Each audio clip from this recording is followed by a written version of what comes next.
Bom, vamos à nossa lição de hoje, continuando aí no caminhando da eclesiologia para a doxologia, não é? Os irmãos têm aí o bloco, nós não vamos receber isso, então não vou ficar lendo isso aí para os irmãos, mas nós vamos entrar numa área bastante batista agora, se você me permita. Né? Então, quero já prevenir você, se você tem alguma coisa contra a denominação, você está no lugar errado. Ou está no lugar certo, para aprender. Não é? Porque a gente tem esse negócio, denominação é coisa de homem. Sim, é. E daí? Banco que você está sentado também é coisa de homem. A Bíblia não diz que você tem que estar sentado num banco. O ar-condicionado que a gente está usando é coisa de homem. Alguém inventou esse negócio, né? A Bíblia diz que para ter culto tem que ter ar-condicionado. Eu já dirigi, já preguei em culto na África sem nada disso, debaixo de uma árvore com calor imenso e só tendo aquela sombra daquela árvore assim, né? E a gente usa isso. Sim, teologia é coisa de homens. É o trabalho que a gente faz em cima da revelação, que é coisa de Deus. Entendeu? Então, denominação também. É um processo histórico, se deve em grande parte às nossas limitações, mas ainda assim é uma obra de Deus no meio do seu povo. Então não tenha medo disso não. O que você precisa é se ligar naquilo que vai ser dito logo no início aí da aula. Então, hoje nós vamos falar muito de história, mas você vai ver que crente não fala de história se não falar de Bíblia, porque sem a Bíblia a história se perde e a gente fica com parâmetros equivocados para interpretar a história. Então, é isso aí que a gente vai fazer, tá? O conteúdo da aula de hoje vai passar por esses tópicos, a identidade batista e os distintivos históricos que são nossos, o que é o batismo, quem deve ser batizado e o problema do pedobatismo. Né? Se tiver algum presbiteriano aqui nos visitando, eu não tenho nada contra você, eu tenho ótimos irmãos presbiterianos, minha filha é de uma igreja presbiteriana, minha filha mais nova, né? O problema não é esse, você vai ter pastores presbiterianos ainda esse ano pregando aqui, amigos meus, alguns dos quais você conhece. Nosso problema não é esse, não. O nosso problema é a igreja local, o nosso problema é convicção, e é o problema também de o que você crê a respeito das Escrituras. Se a gente crê superficialmente ou se a gente realmente leva a sério a palavra de Deus. É isso que a gente vai tentar ver aqui hoje, tá bom? Então, nós vamos começar aí, então, identidade batista e distintivos históricos, e aí você tem uma frase, quem consegue identificar o autor dessa frase? Martinho Lutero, isso, nota 10, olha só, maravilha. Né? Os homens da igreja conseguem ler aí? Vê se você consegue ler. A menos que eu seja convencido com a Escritura e com vários raciocínios, pois eu não aceito a autoridade de papas e concílios que se contradisseram uns aos outros. A minha consciência está cativa à palavra de Deus. Não posso e não quero me retratar de nada, porque não é justo nem salutar ir contra a consciência. Aqui permaneço. Não posso fazer de outro modo. Que Deus me ajude. Muito obrigado. Lutero disse isso na Dieta de Worms, quando ele estava diante do imperador, inclusive, né, e olha, nega tudo que fica tudo bem para você. Nega o que você escreveu, nega o que você está ensinando. Ele disse, não dá para ir contra a própria consciência. A frase mais famosa dele é essa, não é bom, nem saudável, não é justo você ir contra a própria consciência. Nós estamos começando a falar disso, de convicção. Né? Isso nos leva ao ponto seguinte, tem 3 tipos de batistas no planeta Terra. Né? Não importa as várias denominações chamadas de batistas, tá? Mas tem 3 tipos básicos de batista. Qual é o primeiro que está aí? Irmãs. Por condicionamento. Mas as irmãs podem falar melhor. Vai lá. Qual é, irmãs? Vocês vão querer perder para os homens que leram tão bem, não é? Vai deixar eles na frente. Esse é aquele cara que nasceu batista. E nasceu batista, nasceu numa igreja batista. Talvez ele tenha casado com uma pessoa que é batista e foi para a igreja batista. Então ele está lá, entendeu? Ele já surgiu lá naquele meio. Seria o meu caso. Eu fui para a igreja quando eu tinha 10 para 11 anos. E eu só conheci a igreja batista. Eu nunca fui membro de outra denominação. Então você fica condicionado ali, é o que você conhece, para você aquilo é o mais normal, e você está lá dentro e você fica lá dentro. Qual é o segundo tipo, irmãos? Por conveniência. É aquele que ele está batista. Eu já ouvi gente falar isso. Eu estou batista. Amanhã eu posso estar presbiteriano. Amanhã ou depois eu ainda posso estar pentecostal. Eu posso estar qualquer coisa. Eu sempre considerei esse tipo, sempre não. No começo eu achava que isso era legal. Quando eu era adolescente na igreja, né, não estou batista. Gente, que pessoa espiritual. Ele não está preso a uma denominação humana, não é? Depois eu fui vendo que isso aí é um sabonete escorregadio, um sabonete molhado. Já tentou pegar um sabonete molhado? Ele fica pulando da tua mão assim, você não sabe para onde ele vai parar. Esse é o batista por conveniência. Ele está lá hoje, porque ele gostou do pastor, gostou da igreja, gostou do pessoal, ele tem amigos ali, então ele foi para ali. Mas daqui a pouco, de repente, ele vê um negócio numa outra igreja, ele vai para lá. Ele muda de cidade, ele não precisa ir para uma igreja batista. Ele vai para aquela igreja que ele gostar mais. Ele é batista por conveniência. Qual é o último tipo? Por convicção. Esse cara diz, eu sou batista. Ele pode estar dizendo por convicções erradas também. Mas o negócio aqui é aquilo que a gente acabou de ler, a frase de Lutero, entendeu? Eu não vou contra a minha consciência. Eu tenho consciência daquilo que eu preguei, daquilo que eu ensino. Eu tenho consciência de como eu ensino a Escritura. Eu não posso ir contra a minha própria consciência. Eu não posso comparecer de Deus em oração, quando eu estiver sozinho no meu quarto, com a minha consciência lá e cá, pulando de um lado e pulando de outro. Orando uma coisa que eu não acredito, fazendo uma coisa que eu não acredito. É por isso que eu sempre tive mais admiração por Albert Schweitzer, que é um dos pais da teologia liberal. Ele não acreditava que Jesus fosse filho de Deus. Mas ele era um dos maiores intérpretes de Bach ao órgão e também era médico. Então, quando ele não conseguiu mais crer na divindade de Cristo, o que ele fez? Ele foi para a África, montou lá um hospital, ele ia na Europa, dava um concerto, pegava o dinheiro, levava para lá e investia no hospital. Entendeu? Eu admiro muito mais esse cara do que Rudolf Bultmann, que era um teólogo, um erudito do Novo Testamento, que também não cria na divindade de Cristo, que não cria na ressurreição, mas que algumas semanas antes da sua morte foi visto na sua igreja ministrando a ceia, servindo a ceia. Entendeu? Você não crê naquilo que a ceia diz, mas está lá, fazendo, simplesmente assim. Infelizmente, tem muita gente que é assim. Um batista por convicção é alguém que entende que o modo como historicamente batistas têm interpretado a Escritura é o que melhor representa o que a Escritura ensina. Ele se preocupa com isso. Ele quer entender o que é que Deus colocou nas Escrituras. Ele tem convicção disso. Ele não fica na superfície. Ele não está interessado em sorrir para todo mundo. Ele está interessado em sorrir para Deus. Ou mais, ele está interessado em que Deus sorria para ele. Mesmo que ele se equivoque em algumas coisas, mas que ele faz isso com integridade de consciência, seriedade de convicção. Entendeu?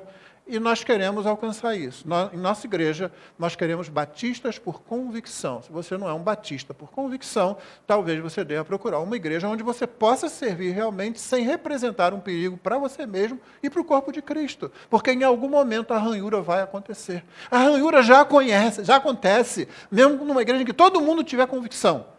Seja batista, seja uma igreja presbiteriana, seja uma Assembleia de Deus, todo mundo tem convicção, você já vai enfrentar dificuldades aí. Então a gente não precisa de adicionar mais uma dificuldade. Entendeu? Estão me acompanhando até aqui? Quais são os 3 tipos de batistas? Isso vai cair na prova, hein? Então presta atenção. As fontes de uma identidade de uma igreja batista são essas que estão aí. Sim, como é que você sabe o que uma igreja batista no século XVII pensava? Porque você tem o registro dos sermões, é como a nossa igreja. Se você ouve mensagens no nosso canal, por exemplo, e muita gente tem vindo para cá por causa disso, essa igreja crê desse jeito. Essa pessoa pode não saber colocar isso sistematicamente, mas aos poucos vai se formando uma ideia do que aquela igreja crê. Porque ouve a pregação domingo após domingo, culto da manhã, culto da noite. Vai se formando, não vai? Não é assim? Você que veio para cá justamente porque começou a ouvir a pregação, você diz, gente, eu quero ouvir mais disso aí, eu quero saber mais disso aí. Você pode não saber falar a palavra reformado, você pode não conhecer bem a história dos batistas, mas você começa a ouvir a pregação ali e você começa a formar uma ideia do conjunto de crenças dessa igreja em particular. É por isso que eu digo que é na igreja local que tudo acontece. Na igreja local. Sermões, então, que nós temos, eles afirmam como da fé de determinada igreja. Qual é a outra coisa?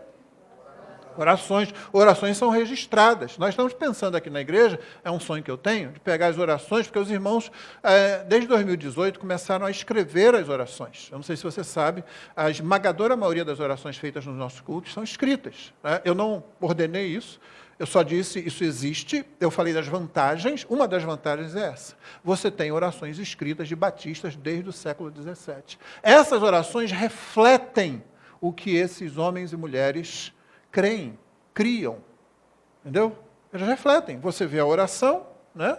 E isso mostra para você a teologia deles. Como é que eles veem o mundo? Como é que eles pedem por si mesmos, pela igreja, pelo mundo ao seu redor? Como é que eles veem Deus? Como é que eles veem Cristo e o papel do Espírito Santo? As orações são para qualquer igreja, você nota ali, de uma igreja, fonte de identidade de qualquer igreja. Pode ser presbiteriana também, pode ser Assembleia de Deus, pode ser metodista. Se essas coisas são registradas, você tem uma visão do que a igreja crê. O terceiro qual? Hinos. A seleção de músicas atesta o que aquela igreja crê. Você vê o cuidado que nós temos com as músicas aqui? Gente, a gente já cantou Rompendo em Fé nessa igreja. Acredita? Com ousadia vou mover o sobrenatural, não tenho a menor ideia do que significa. Não tinha na época que eu cantava esse troço, né? E não tem hoje ainda. Ninguém me explicou o que quer dizer esse negócio. Como é que eu movo o sobrenatural? Assim.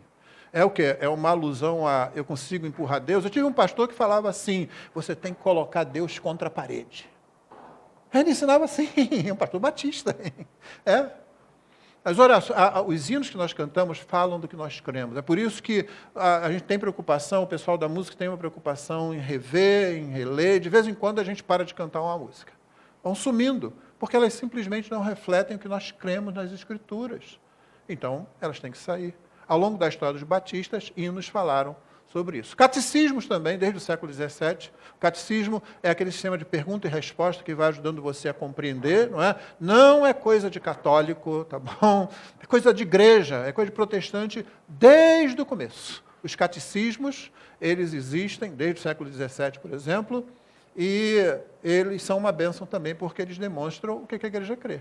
E os pactos das igrejas locais. De vez em quando nós já citamos o pacto da igreja local aqui, né? Muitas vezes na ocasião da ceia, porque ele diz o que nós cremos como igreja local. Então, tem milhares de pactos de igrejas locais. Se você pegar vários assim, eu já tive a oportunidade de comparar, você vai ver que eles são basicamente a mesma coisa, no sentido que são batistas, né? Mas tem nuances, porque cada igreja local tem uma personalidade diferente. Entendeu? Então, essas são fontes aí da identidade de uma igreja batista. Todo mundo entendeu isso? Alguma dúvida? Então, vamos adiante. Eu confio em vocês, hein? Quais são os inimigos da identidade de qualquer igreja? Afinidades, emoções, pragmatismo. Tá? Eu fiz essa pergunta aí ao pastor Richard Denham, que é o fundador do Ministério Fiel, em 1995, na porta do Hotel Majestic, lá em Águas do Lindóia. Era a minha primeira conferência da Fiel. Eu nunca ia imaginar que eu ia hoje fazer parte do conselho deliberativo desse ministério. Então, lá estava eu, pela primeira vez ali, e cheio de vontade de saber alguma coisa. Eu estava começando minha vida como pastor reformado. Eu havia sido pastor, naquele momento, já por 10 anos, mas tinha acabado de conhecer a fé reformada, tinha acabado de começar a pastorear essa igreja, no finalzinho, no último dia de 94. Né? Era meu primeiro ano, ministério solo, como alguns falam. Essa expressão não é bíblica, tá? Não tem nada a ver com a Bíblia, na verdade, ministério solo. E lá estava eu, com a fé reformada, tendo que ensinar a minha igreja sem saber de nada. E eu perguntei para ele, por que as igrejas batistas se afastaram das doutrinas da graça? O pastor Ricardo tinha um jeito muito honesto, muito franco de falar. Ele respondeu isso aí, porque os púlpitos deixaram de pregar. Por que os púlpitos deixaram de pregar? Principalmente pragmatismo. Vamos aumentar o número de pessoas? Vamos fazer alguma coisa que atrai as pessoas? Ficar pregando sobre depravação total, expiação limitada, eleição incondicional, o negócio não vai pegar bem, entendeu? Vamos adaptar um pouco, vamos mudar um pouco o culto. E à medida que isso vai passando, coisas que não eram da doutrina começam a entrar na igreja. Eu tenho o Jornal Batista da década de 30 lá em casa, e daqueles anos ali ao redor, com o ensino das doutrinas da graça. O ensino calvinista, olha só, o Jornal Batista, aquele mesmo que é editado até hoje. Como é que mudou? Como é que sumiu? Porque os púlpitos deixaram de pregar. Por quê? Por afinidade, por emoção, entendeu? A gente faz um culto emotivo, vem mais gente, olha só, do que ficar pregando palavra. Não, graças a Deus nós temos visto que a palavra de Deus é que atrai as pessoas que Deus realmente quer atrair. Não é? Temos visto isso aqui como experiência própria. Nosso culto não tem show, não tem nada de mais. As pessoas continuam vindo, por quê? Porque a palavra de Deus é aberta e pregada. Tá? Então, inimigos da identidade da igreja. Afinidades, emoções e pragmatismo são, mas tem outro. A credofobia, essa palavra eu inventei aí. Credofobia, já que a gente está na época das fobias, credalismo. Credalismo é definido como está embaixo. Seria a elevação de um padrão meramente humano acima das escrituras e da liberdade de consciência. Uma confissão de fé, por exemplo. Confissão de fé não é inspirada por Deus. Ela é uma produção humana. Quando alguém acusa você de credalismo, está dizendo assim, você está considerando isso aí maior do que a Bíblia. Entendeu? Eu já vi pastores batistas reformados fazerem isso. Tem pastor batista que realmente sofre de credalismo. Entendeu? Mas isso não deve levar a gente a pensar, a gente a se tornar credofóbico, se você me permite a expressão. Não. Primeiro, vamos lembrar que esse pessoal que acusa de credalismo, acusa de que você está considerando a segunda confissão londrina, que a gente aqui ensina quase todo domingo, né? Que a gente lê hoje vai acontecer de novo, você está considerando isso mais do que a Bíblia. Não, não. Primeiro que a adesão a uma igreja que crê, que subscreve uma confissão de fé, essa adesão é o quê? Fala alto, gente. O que mais? Consciente. Ninguém é obrigado. Olha, aqui nós subscrevemos a segunda confissão de fé batista de 1689, também conhecida como segunda confissão de fé londrina. Ah, não quero isso não. Tchau. São simples assim. Eu não quero isso. Tá, tem um monte de igreja aí que não subscreve coisa nenhuma. Quer dizer, subscreve. Não está escrito. Toda igreja tem confissão. Todo crente tem credo. Tá? Aliás, isso vai ser dito por esse camarada aqui, que foi o primeiro presidente do Southwest Baptist Theological Seminary, nessa data aí, no início do século XX, não é? Carroll, B.H. Carroll, ele declarou simplesmente o fato conhecido e admitido por todo mundo, que a crença é universal. Homens, podem ler aí? Conseguem? Ou está muito ruim? Nunca houve um homem no mundo sem um credo. Um credo é aquilo em que você acredita. O que é uma confissão?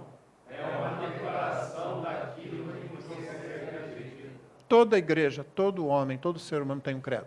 Pode não estar escrito, mas tem um credo. Você poderia parar, conversar com aquela pessoa, com aquela igreja durante uns 6 meses, 1 ano, e no final você poderia sair um documento e dizer, olha, vocês creem nisso aqui.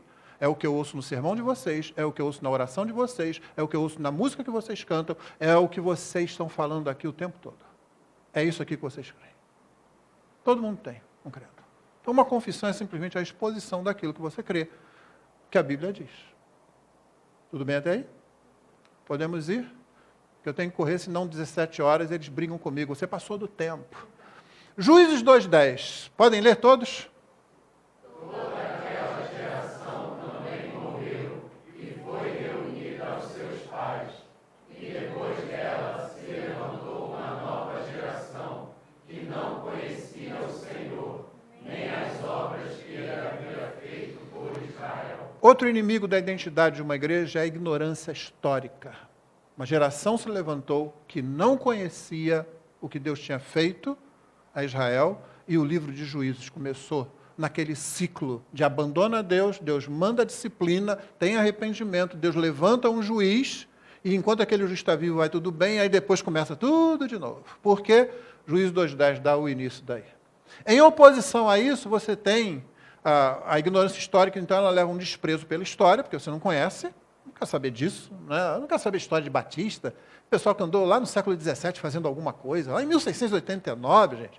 Eu estou vivo agora, essa coisa que parece esperta, mas é muito tola, na verdade, que leva, por sua vez, ao desprezo pelos atos de Deus na história, porque Deus se revelou na história. Uma das características da revelação é que ela é histórica. Deus se revelou na história. Crente tem que amar a história. E, em contraste com essa ignorância da história, nós temos a preservação histórica. Vamos ler esses 2 versículos do Salmo 78? Pode ler. O que ouvimos e aprendemos, o que os nossos pais nos contaram, não encobriremos a seus filhos. Contaremos à geração vindoura os louvores do Senhor e o seu poder e as maravilhas que fez. Isso não é música para os ouvidos, gente? Vou contar para os meus filhos, vou contar para eles que estiverem chegando agora, eles vão saber o que o Senhor fez, eles vão saber quem o Senhor é. Preservação histórica, para combater a ignorância histórica que afasta a gente de ter uma identidade como igreja e como igreja local principalmente. Ok? Posso ir? Isso não é difícil, né, de entender, não. Isso é bíblico, isso está na Escritura. Estamos falando de história. Não é? Distintivos batistas, então. Uma vez que eu penso que você vai querer ser uma pessoa de convicção, você tem que conhecer distintivos batistas. Né? Eu não vou estudar os distintivos presbiterianos. Se eu fosse presbiteriano, eu estaria ensinando isso. Aqui eu vou ensinar os distintivos batistas. Né? E eles são esses aí: membresia regenerada, credo batismo, congregacionalismo, autonomia da igreja local e liberdade religiosa. Vamos dar uma olhadinha neles? Pode ser? Membresia regenerada, ela responde a essas perguntas iniciais. Qual é a natureza da igreja? Quem é que forma a igreja? A igreja é formada por quem, afinal de contas? Quem é que tem que estar dentro da igreja para a gente dizer aqui está uma igreja segundo o Novo Testamento? Né? Estamos falando de igreja visível, nós estamos falando de igreja invisível, não estamos dizendo quem é crente aqui, na China, na igreja presbiteriana, na igreja Assembleia de Deus, nós estamos falando de igreja visível e mais, estamos falando da igreja que a gente consegue de fato ver, que é a igreja local. Essa é a igreja que você realmente vê. Eu vou na conferência lá da Fiel, tem gente de todo o país e até de fora do país. Gente que é de várias igrejas ali, eu vejo, aqui está a igreja de Cristo. Sim, é a igreja de Cristo.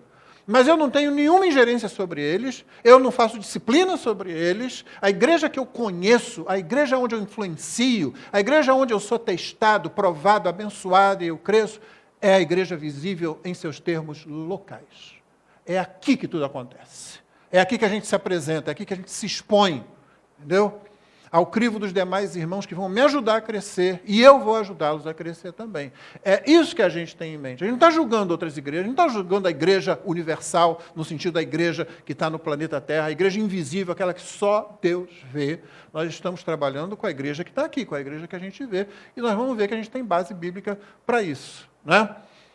O padrão consciente, por exemplo, do livro de Atos é esse. Primeiro a conversão, depois a identificação com a igreja.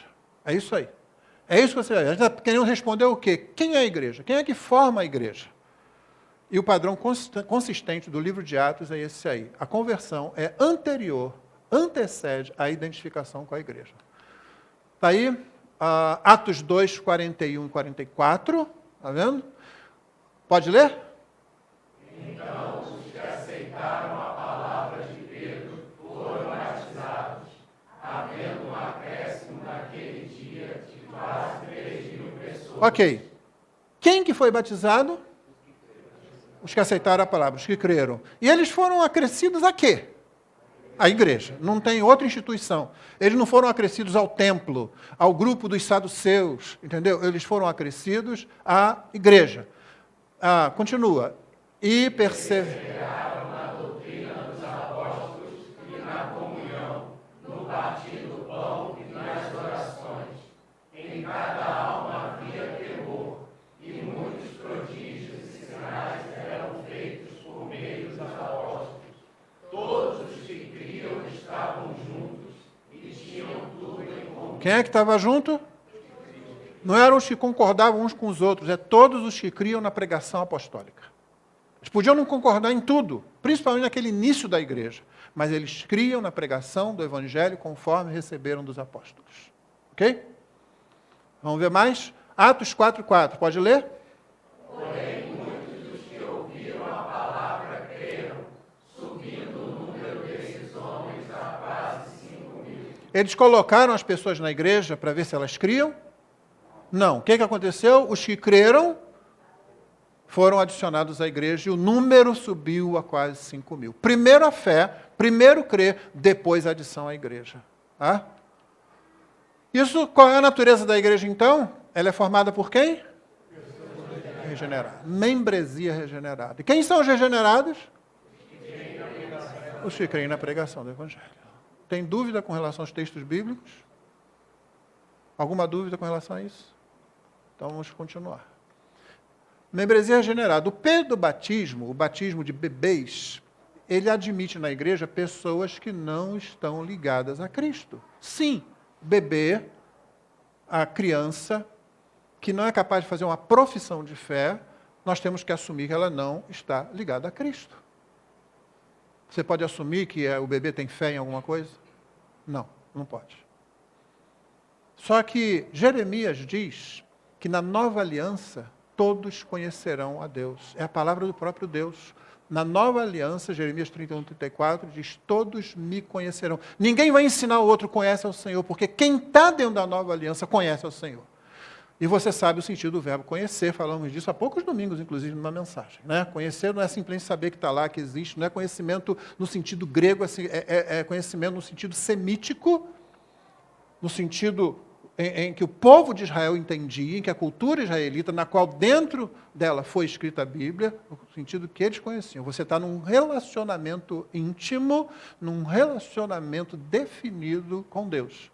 Você conhece Deus. Esse está dentro da nova aliança. Está dentro da nova aliança? Então você conhece Deus. Entendeu? Isso é membresia regenerada. O pedobatismo ele coloca dentro da igreja, porque uma vez que você foi batizado, quando você batiza o bebê, ele faz parte da igreja.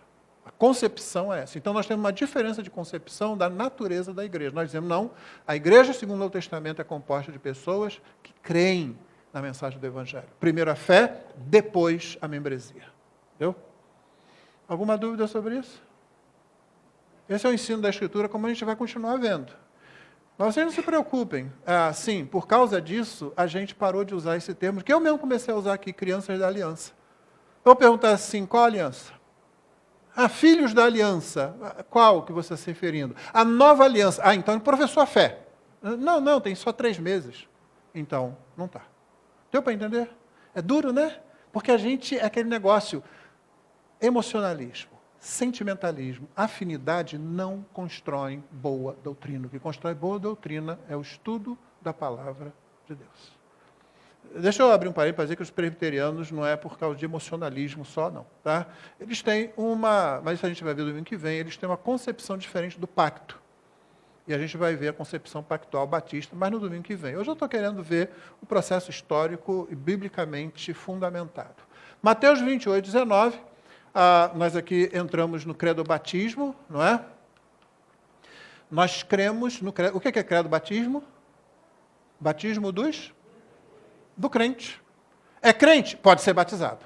Não é crente? Não pode ser batizado. Ponto. É só isso. Confessou a fé. Como é que você sabe que uma pessoa é crente? Que ela veio e confessou a fé. Olha, eu creio em Jesus Cristo. Então você vai ser batizado. Você crê, confessou, batismo. Portanto, vão e façam discípulos de todas as nações. Fazer discípulo, batizando-os em nome do Pai, do Filho e do Espírito Santo. Entendeu? Fez discípulo, batiza. O discípulo está feito, você batiza. O discípulo não se torna discípulo que foi batizado, ele é batizado porque ele se tornou discípulo. Essa é a ordem, é a compreensão. Ninguém discute isso nesse texto, a não ser algum herege por aí. Nem presbiterianos, nem Assembleia de Deus, nem metodistas. Fazer discípulos, batizar. Nesse texto é o que você tem. Mas é o que você tem o tempo todo nas Escrituras, na verdade. Atos 2, 38, 41. Pedro respondeu, eles perguntaram assim, o que a gente faz então? Depois do primeiro sermão pregado na igreja, né? Pedro respondeu, arrependam-se, cada um de vocês seja batizado em nome de Jesus Cristo. Não é, venham ser batizados para ver se vocês se arrependem. Vocês se arrependem, então vocês são batizados. Para a remissão dos seus pecados, e vocês receberão o dom do Espírito Santo, que era o tema da mensagem, era o que tinha acontecido. O Espírito desceu. Como é que a gente recebe isso? Como é que a gente também tem isso? Arrependam-se.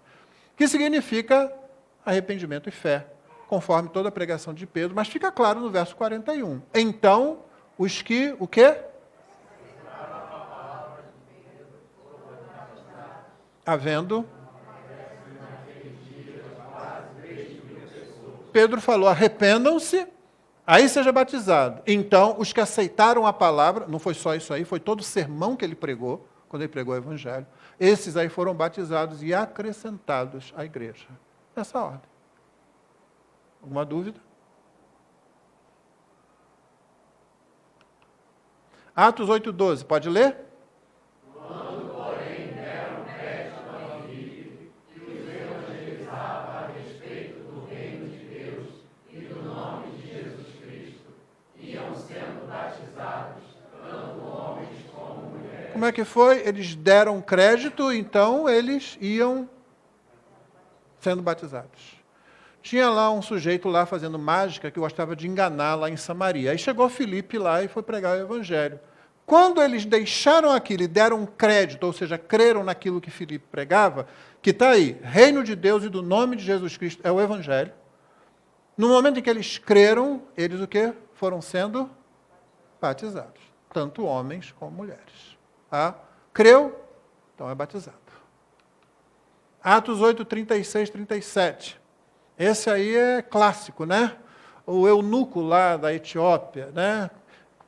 Filipe pregou o evangelho para ele, no texto lá de Isaías, e aí, quando foi pregando e tal, ele passou, tem água aqui. O que impede de ser batizado agora? Qual foi a resposta aí de Filipe? É lícito se você crê de todo o coração. Então ele disse, creio que você sabe o final da história. Eles entraram na água, ele foi batizado, eles saíram da água, ele seguiu feliz para o seu país e Filipe foi fazer outra coisa na obra de Deus. Entendeu? Crê, se você crê, água. Água para ser batizado. Não tem o que discutir, e também ninguém discute, nem os Pedro Batistas discutem. Não, vamos colocar uma coisa, ninguém discute o credo batismo. Todo mundo diz que o credo batismo está na Bíblia. A discussão é o Pedro Batismo. Lá que acontece a discussão. Credo batismo, todo mundo, mesmo Pedro Batistas, não tem discussão, não tem negativa a respeito. Tá bom? Só herege, tipo os Quakers, por exemplo, que não creem no batismo, e alguns outros que têm aparecido aí, mas eles não creem no batismo. Tá? Mas quanto ao credo batismo, todo mundo aceita. Gálatas 3,27, Paulo diz, porque todos que foram batizados em Cristo, de Cristo se revestiram. Se você foi batizado é porque você se revestiu de Cristo. Você foi revestido de Cristo, por isso você foi batizado. Paulo está lembrando disso a eles, porque eles estavam querendo abandonar Cristo para voltar para um tipo de legalismo. Ele está dizendo, não, gente, vocês foram batizados porque vocês estavam dando testemunho de que vocês tinham sido revestidos de Cristo. Se você foi batizado em Cristo, você se revestiu de Cristo. Tá? O batismo é a demonstração disso.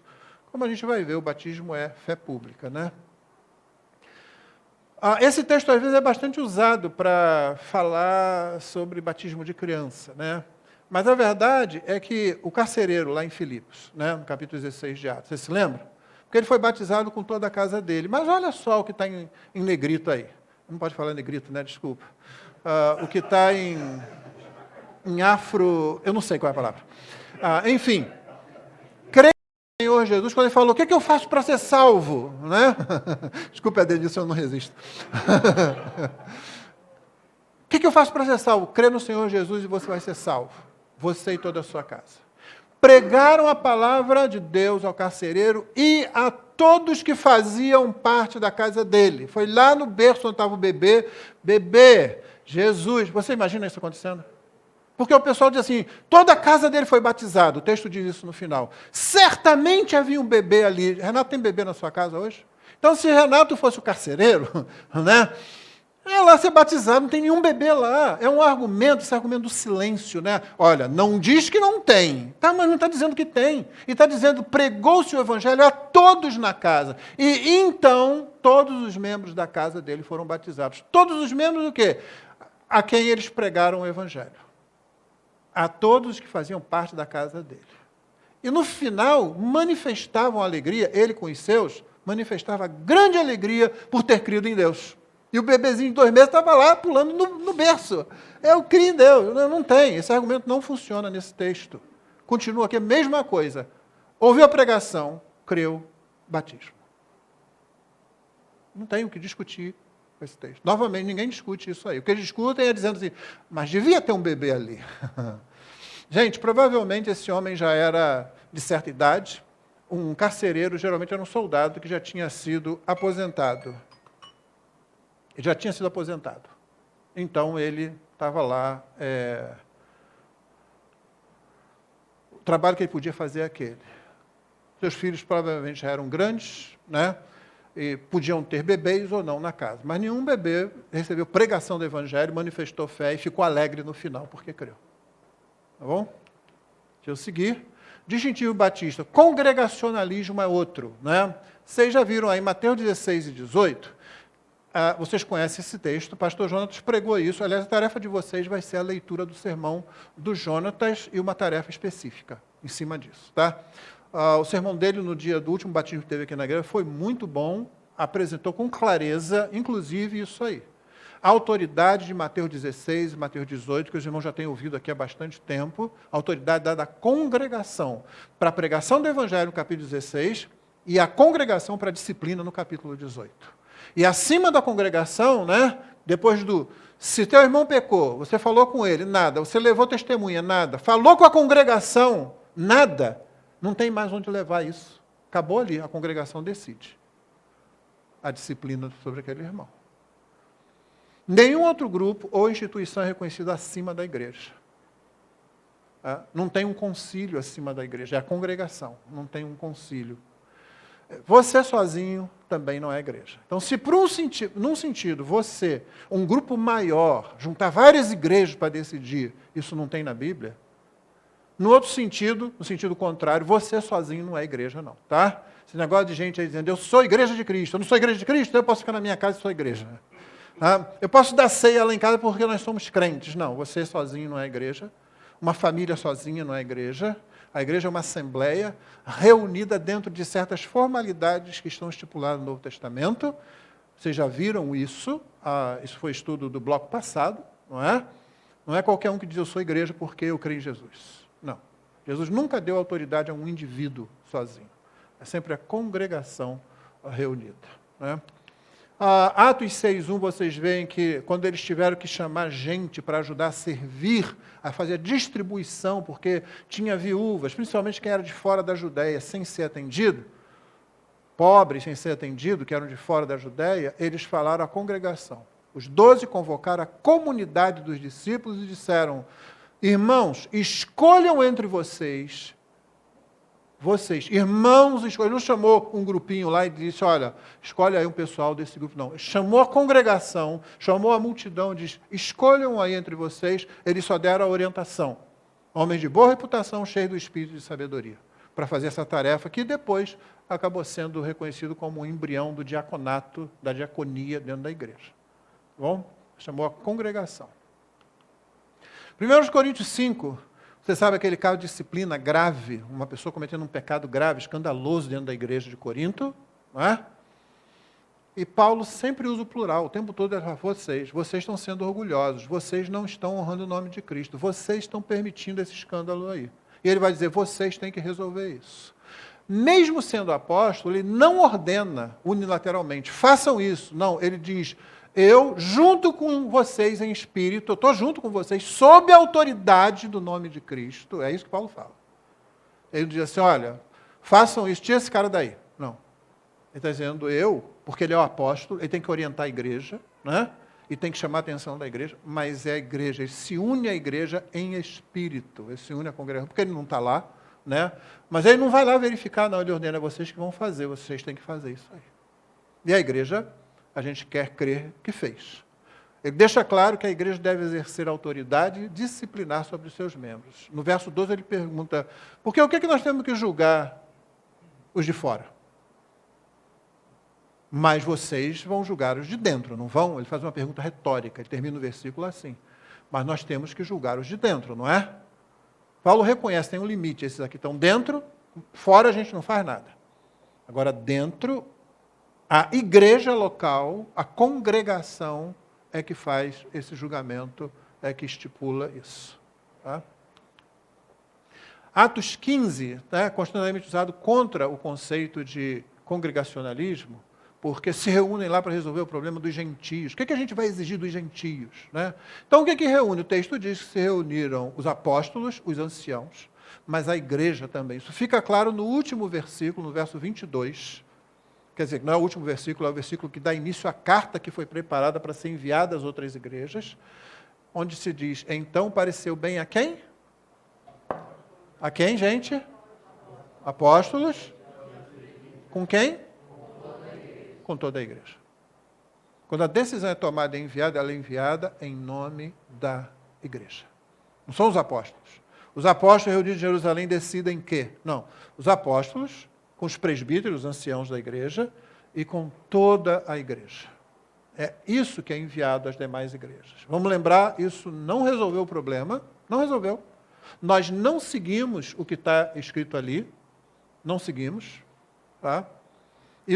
Esse livro é um livro de transição e a igreja está aprendendo ainda a resolver um problema que é enorme, que a gente não tem noção de como é, que é a convivência no mesmo grupo de judeus com não-judeus. Com costumes diferentes, ideias diferentes, né? E que para os judeus tinha um sentido sempre religioso. A luta continuou tão intensa que Paulo teve que, em algum momento no futuro, escrever a carta aos Gálatas, por exemplo. Isso nunca resolveu, isso nunca foi uma decisão. Paulo, isso não é citado depois nas outras cartas. Olha, façam conforme os apóstolos decidiram em Jerusalém. Não, não é. Em nenhum momento mais você ouve falar disso daí. Tem pontos que são tocados, porque fazem parte da doutrina, mas isso nunca virou um documento que tivesse que ser ensinado para cada igreja. Paulo mesmo não fez referência mais a esses documentos. Entendeu? Então não há um grupo, não há um concílio, não há um presbitério no sentido de um grupo que decide tudo. A congregação é que faz isso. O congregacionalismo, ele é decorrente da prática da doutrina do sacerdócio universal dos crentes. Todo crente tem acesso a Deus. Todo crente tem acesso a Deus. Tá bom? Pedro, na sua primeira carta, no capítulo 2, verso 9, ele diz que nós somos reino de sacerdotes. A grande característica do sacerdote, a principal característica é que o sacerdote tem acessibilidade. É ele que chega a Deus. Os outros não. Ele que chega a Deus. Cada um de nós, crentes, somos sacerdotes. Nós entramos no Santo dos Santos, todos nós, pelo novo e vivo caminho que nos foi dado através do véu, isto é, da carne, da morte de Cristo, está lá em Hebreus 10. Eu não sou sacerdote, pastor nenhum é sacerdote, entendeu? Eu não sou um interposto entre você e Deus, nós só temos um grande sumo sacerdote, que é o Senhor Jesus Cristo. Todos nós entramos no Santo dos Santos, por assim dizer. Quando você vem para a Assembleia de sua igreja, eu espero que você tenha feito isso, buscado a Deus, para refletir na decisão da congregação a vontade de Deus para a igreja local. Tá? Governo congregacional não é democrático, não tem nada a ver com democracia, tá? Não existe oposição na igreja, existe unanimidade. Como? Você votou. A maioria foi para um lado, você e mais dois foram para o outro lado. Você tem direito de fazer isso. Você tem direito de argumentar, inclusive. Não está errado, não. Aliás, espera-se que isso seja feito, porque sua argumentação pode mudar o rumo daquela decisão da igreja, que talvez não estivesse atentando para alguma coisa. Mas no momento em que a igreja, para o melhor ou para o pior, tomou uma decisão, você automaticamente assume aquela posição. A igreja sempre termina a assembleia em unanimidade. O texto bíblico que está citado ali fala de uma mesma mente. Então não é assim que eu tenho que concordar, que eu tenho... Não. No momento em que a decisão foi tomada, você, que orou por isso, inclusive, entende que aquela foi a direção do Espírito Santo. Aquela foi a direção do Espírito Santo. Pronto, acabou. Tem que discutir. Deu errado, você vai ajudar a resolver o problema. Você não vai ficar lá igual uma pessoa tola, né? Aquela que eu disse outro dia na mensagem, que é o pior tipo que tem. Eu avisei, eu falei, está vendo? Eu tinha dito, viu? Bem feito. Não, você não faz isso. Você se une para consertar o problema. Deu para entender isso?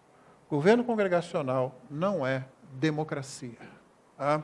São crentes que chegam à presença do Senhor. Chegam à presença do Senhor para saber a resposta do Senhor, para saber a vontade do Senhor, expressam isso através de uma discussão clara, que parece que é democrática, só parece. A aparência externa Que isso não confunda você. Aí a igreja vota. A maioria foi para um lado. Depois daquele momento, você também foi para o outro lado. Tá? Você também vai para o outro lado e pronto. Agora vamos trabalhar em cima disso. Vou encerrar aqui, porque nosso tempo foi. E a gente depois continua, não tem problema. São 2 aulas, na verdade, é uma aula dividida em 2. Né? Mas tem alguma dúvida? Eu não tenho muito tempo para pergunta, mas se você tiver alguma concernente a algum desses pontos aí. Senão a gente pode fazer melhor. Você pode escrever, você vai receber esse material, receber todo o material, escreve sua dúvida e me manda, e semana que vem eu respondo aqui, tá? Só por causa do nosso tempo. Mas eu espero que você tenha visto. É preciso que você tenha convicção. Você não pode ser crente só por conveniência, porque se acostumou. Você tem que ser crente por convicção. Aonde você estiver, você tem que ser crente por convicção. Nessa igreja nós queremos batistas por convicção, porque cremos que os textos que a gente viu, eles refletem, né? Eles refletem aquilo que Deus, refletem o que Deus falou na sua palavra. O último quadro, dá para colocar aí? O último, final? É que tem a lição. A lição de casa, você vai receber o sermão do Jonas, né? É o último, lá no final. Você vai receber o sermão do Jonatas, pregado no dia do último batismo, mais recente batismo. Você vai ler o sermão, né? Que vai ser muito bom só fazer isso. Você vai destacar um único ponto que você julgar importante. Tem muitos pontos importantes ali. Eu quero que você destaque um e dê a razão por que você destacou aquele. Simples, né? Fácil. Devia exigir mais, né? Está dando cola, tá dando tudo. Aí, prova de consulta. É melhor do que isso? Então, por favor, seria bom ouvir vários irmãos falando, olha, o ponto foi esse e eu escolhi por causa disso. Porque isso vai mostrar que você está crescendo no entendimento da doutrina do batismo. Né? Que você viu, nós rodamos em torno do batismo, porque é quem define membresia e tal. Amém? Vamos orar? Dá-nos tua graça, Senhor, para que sejamos homens e mulheres de convicção a respeito da tua palavra, aonde quer que estejamos, te servindo com um coração e uma consciência íntegros, de modo que o teu nome seja honrado naquilo que pregamos, ensinamos e no evangelho que nós anunciamos àqueles que estão ao nosso redor. Em nome de Jesus nós oramos. Amém.